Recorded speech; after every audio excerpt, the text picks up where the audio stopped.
Close your eyes. Now open them. You're standing in Morocco 300,000 years ago.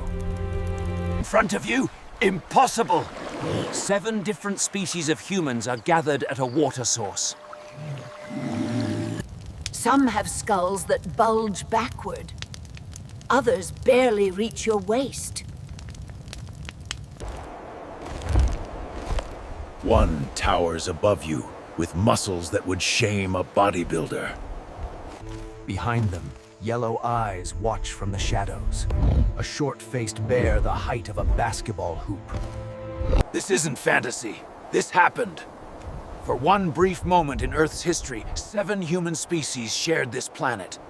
With monsters that would make your worst nightmares look like house pets.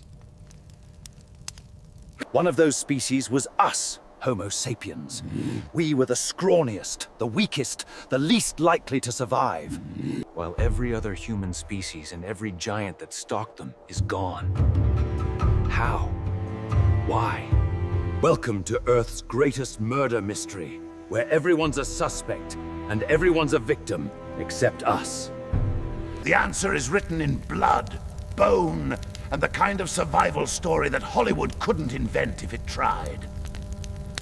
The water hole at Jabal Ehud reflected stars that no human eyes have seen for 300 millennia. But tonight it reflected something else. Faces. 7 different kinds of human faces. All thirsting, all weary, all real. The Neanderthals arrived first, as they always did. Muscles rippled beneath pale skin as they moved with the confidence of apex predators. Their massive skulls housed brains larger than yours. 1,750 cubic centimeters of cold-adapted intelligence. They'd owned Europe for 200,000 years. This was just another night, until it wasn't.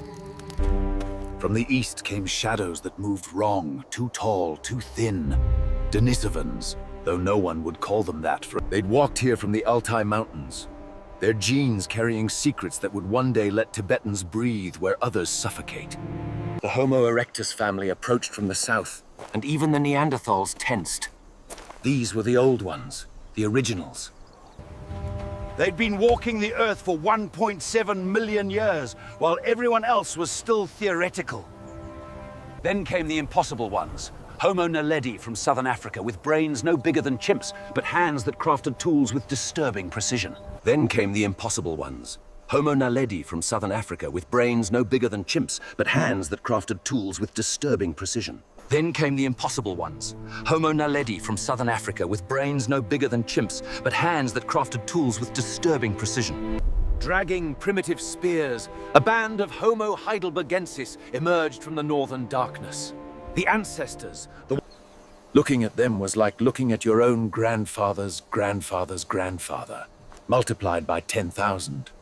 From the island forests came the smallest, Homo floresiensis, the hobbits, 3.5 feet tall. And finally, trembling came us, Homo sapiens, fresh from our African cradle with our weird flat faces and bubble-shaped skulls. We had no muscles like the Neanderthals, no ancient wisdom like Erectus, no size advantage, no special adaptations, no reason for confidence. But we had something else, something invisible, something that would kill every other human at this waterhole. We had ideas that spread like viruses. We had language that painted pictures in other minds. We had the ability to believe in things that didn't exist. Gods, spirits, tomorrow's hunt, next season's gathering. We could convince others to die for ideas. We were weakest in body, but we were contagious in thought. The waterhole was silent except for careful sipping. 7 species, 1 planet. The mathematical probability of this moment was so small that astronomers would call it impossible. Yet here they were. Here we were. In the shadows beyond the firelight, Smilodon watched with professional interest. The saber-toothed cat had no preference for which human species it ate. Meat was meat. But it noticed something the humans didn't.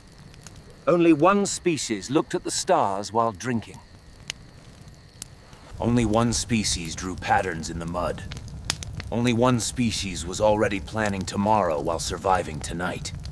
The cat didn't know it was watching the future. It only knew that these strange apes were easier to hunt when they were thinking about something else. By dawn, 7 species would scatter back to their territories. In 50,000 years, 6 would be extinct. But tonight, for one perfect moment, humanity was a rainbow of possibilities. Marcus Aurelius wrote that what we fear in death is merely the loss of sensation.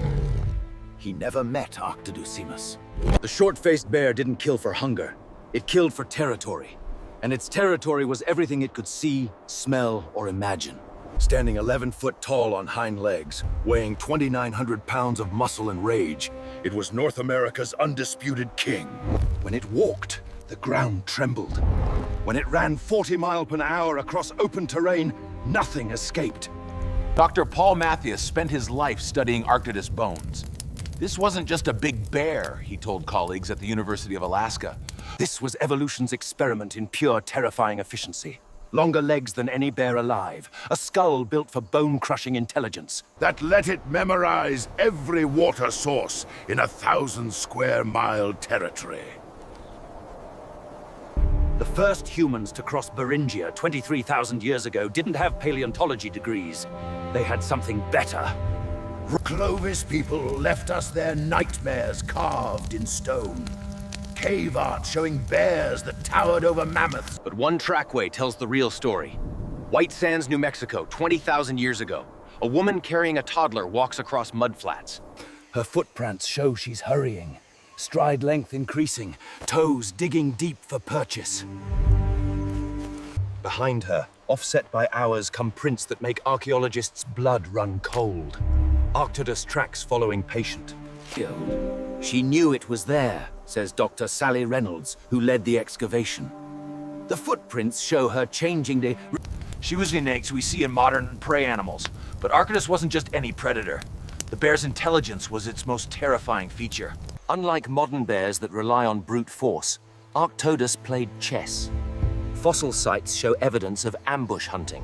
Bears waiting near water sources in box canyons along known migration routes. They understood patterns. They remembered individuals. One skull from Nebraska bears human tool marks. Desperate cuts where someone tried to harvest meat from a bear they'd found dead or thought was dead. The human skeleton found 16 feet away. Spine snapped like kindling. Suggests otherwise. Laying dead was an Arctodus specialty. Lying motionless for hours, waiting for scavengers, then exploding into violence. Wolves learned to wait days before approaching an Arctodus corpse. Humans had to learn faster or join the fossil record.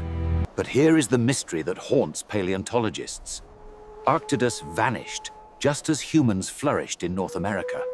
Climate change, possibly loss of prey, maybe. But the timing is suspicious. Right when humans developed better projectile weapons, the giant bears disappeared. We like to think we hunted them to extinction. Mathias says, but the truth is probably scarier. I think we learned to avoid them so perfectly to live in the spaces between their territories that when climate changed their food sources, we'd already taken all the backup options. We didn't kill them with spears. We killed them with superior planning. The last Arctodus died alone, probably confused why the world had suddenly emptied of prey. It never understood that hairless apes had redirected entire herds, controlled water sources, turned the landscape. It never understood that hairless apes had redirected entire herds, controlled water sources, turned the landscape into a human chessboard. But Native American tribes remembered differently. They have words for the giant bear that translate roughly to the one who owns the earth. They also have protocols passed down 10,000 years for what to do if you see one. Run is not on the list because you can't outrun something that was built to catch you. You can only outthink it if you're human enough. And the insult was genetic. While Neanderthals benched 500 pounds and Denisovans conquered Himalayan heights, our ancestors were the 98-pound weaklings on a planet of bodybuilders. Dr. Jean-Jacques Hublin holds the evidence in his hands. A sapien skull from Jebel Irhoud. pepper thin compared to the thick fortress other humans called heads. Look at this. You could crack this skull with a firm handshake. Neanderthal skulls. You'd need a sledgehammer. The numbers are embarrassing. Neanderthal muscle attachment points show biceps that could snap our arms like twigs. Their grip strength averaged 260 pounds, enough to crush a modern human's hand during a friendly greeting. One Neanderthal from Shanidar Cave had a humerus thicker than a baseball bat. Meanwhile, Homo sapiens looked like we'd been designed by committee during a budget crisis. Our teeth were jokes. Tiny kernels compared to Heidelgen's molars that could crack bones. Our jaws were so weak we needed to cook food just to chew it. Our body hair had vanished, leaving us naked in a world where winter meant death. We couldn't see as well as Erectus, couldn't smell as well as Neanderthals, couldn't hear as well as Floresiensis. If you held a prehistoric Olympics, says Dr. Chris Stringer from London's Natural History Museum, Homo sapiens would come in dead last in every physical event. Running, throwing, fighting. Everyone else was better equipped. We were the species voted most likely to go extinct. The Moroccan fossils tell a story of desperate adaptation. Cut marks on animal bones show sapiens scavengers. We see evidence of them cracking bones for marrow, not because it was delicious, but because every other human species had already claimed the good parts. One juvenile skeleton shows signs of repeated malnutrition. Growth lines in the teeth start and stop like a crashed computer trying to reboot. This child survived multiple famines that would have killed them today, but survived into what? A world where Neanderthal... Que deploy the Grappler toolkit is the early saping tool is long piffly basic contemporaries, while Lambra points